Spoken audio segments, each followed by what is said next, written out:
সম্পাদক পদে নির্বাচিত হয়েছেন শাকিব খান এবং অমিত হাসান। শিল্পীদের মান উন্নয়নে কাজ করবে নবনির্বাচিত এই প্যানেল।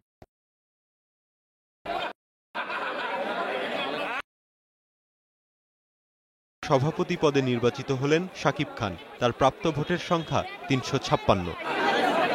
সভাপতি হয়েও সমিতিতে না আসা, সংগঠনের বার্ষিক সাধারণ সভা না করা, সংগঠনের খরচের হিসাব না দেয়া সহ বেশ কিছু অভিযোগ রয়েছে শাকিব খানের বিরুদ্ধে। নির্বাচন করতে গেলে অপোজিশন পার্টি যারা থাকে, অপোজিশনের যারা থাকে, তারা কিছু না কিছু তো একটু খুঁত তো ধরবেই। তো আপনি দেখেছেন যে শিল্পীদের কিন্তু এই ব্যাপারে কোনো অভিযোগ নেই। তবে শাকিব খান সবাইকে আশ্বস্ত করছেন যে গতবারের চেয়েও বেশি কাজ হবে এবার। সবাইকে নিয়ে আরো ভালো কিছু করতে চায় নতুন কমিটি। গত টার্মের চাইতে এবার আরো অনেক ভালো কাজ হবে, আরো অনেক সুন্দর সুন্দর প্ল্যান আছে।